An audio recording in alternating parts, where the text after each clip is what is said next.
Okay, so let's now talk about this incident. So last week, Sharon Connell alerted us to this incident that happened whilst you're on a job at a customer's property. So maybe do you want to talk a bit about that and what happened? Yeah, sure. So I was happily grooming a dog at a regular customer's house.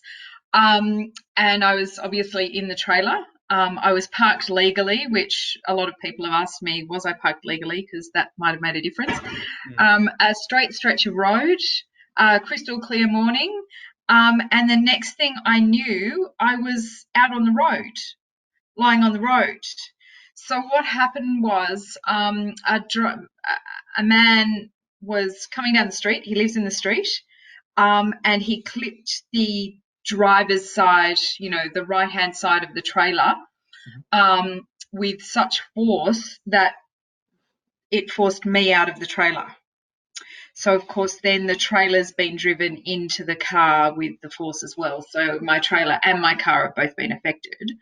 So I actually initially thought it was a split-second feeling that my gas bottle had exploded.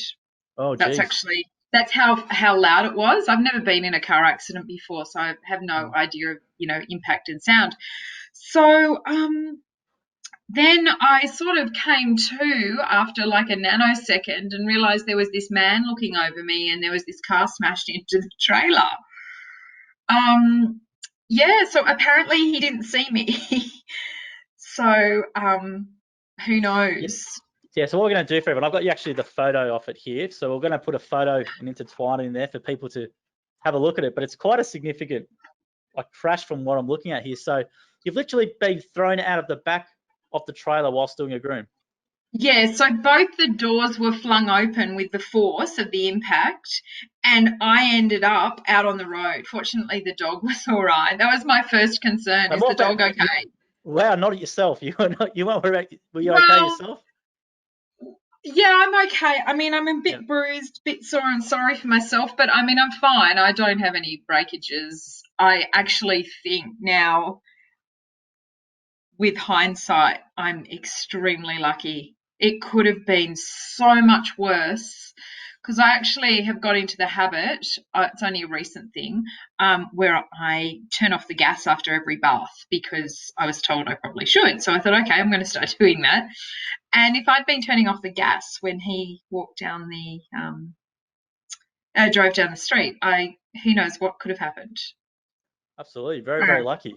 It's very lucky. And people see from the photos which we show, it's quite amazing. But what's even more amazing after that is you went back in there and you completed the job. That's I did.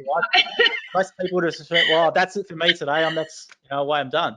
Yeah, that's where I'm different. So it was a couple of hours afterwards, I have to say, that I finished grooming the dog. So I got the dog out of the trailer because the trailer had been taken off.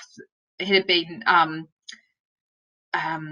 unhitched, if you like, with the impact. So the trailer then the dolly wheel had come out. So the trailer was on the road, so it was on an angle.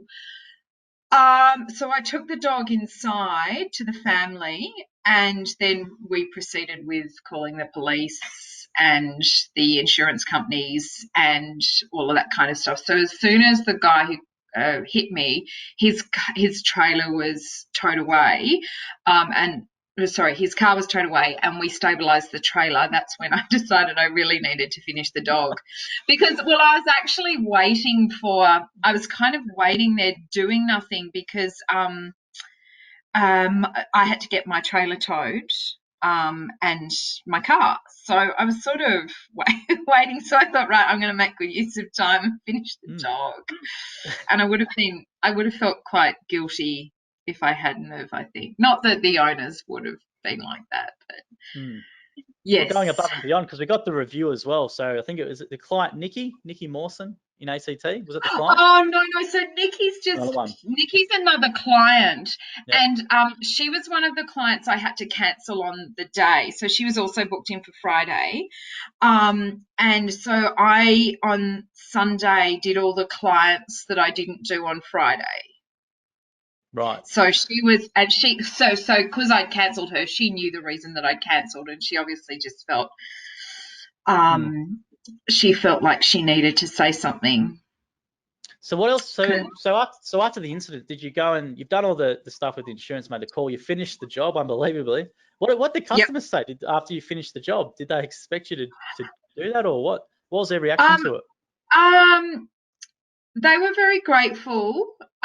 They were quite busy. They were about to go away that afternoon, so they were sort of quite preoccupied with other stuff. But um, they were good. They were very worried about me, actually. Like, they kept offering me cups of tea or something to eat. They were really, I mean, they were really, really lovely and hospitable. And I rang my husband, and he came along, and they were really great with him. He did a bit of work inside their house, so it was all a bit random, really. But I mean, look, they're very regular clients, so it's not like it was the first time I'd ever been there, and I didn't know them.